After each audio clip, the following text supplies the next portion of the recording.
ધર્મિષ્ઠાબેન ગજ્જર, ગુજરાત રાજ્ય બાળ અધિકાર સંરક્ષણ આયોગના ચેરપર્સન.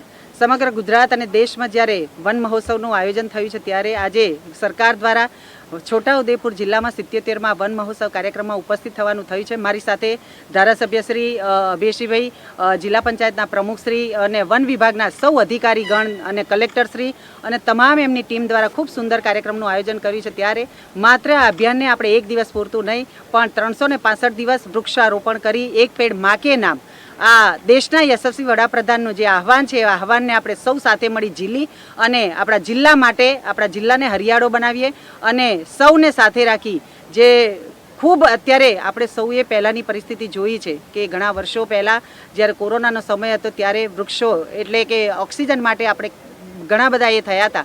ત્યારે આજે સમગ્ર જિલ્લાને એક મેસેજ છે કે વૃક્ષો વાવીએ, જિલ્લાને હરિયાળો બનાવીએ, આપણા વિસ્તારને હરિયાળો બનાવીએ, કારણ કે વૃક્ષો એ આપણું જીવન છે. વૃક્ષો થકી આપણને તમામ પ્રકારની જે સુવિધાઓ મળી રહી છે એટલે વૃક્ષોનું મહત્ત્વ સમજી અને આપણે સૌ એક પેડ માં કે નામ અંતર્ગત સૌ એક વૃક્ષ વાવી અને એનું સંવર્ધન પણ કરીએ. કારણ કે વૃક્ષો વાવ્યા પછી જ્યારે સંવર્ધન નથી થતું ત્યારે એ વૃક્ષો માત્ર ત્યાં વાવ્યા પૂરતું જ રહી જાય છે. એટલે સૌને એક આહવાન છે કે વૃક્ષ વાવ્યા પછી એનું તમામ પ્રકારે ફરજિયાત પ્રમાણે સંવર્ધન કરીએ અને તમામ લોકો એક પેડ માં કે નામ, એક પેડ ધરતી માં કે નામ આ સંદેશને ઉજાગર કરીએ. એ જ અભ્યર્થના. અસ્તુ ભારત માતા કી જય.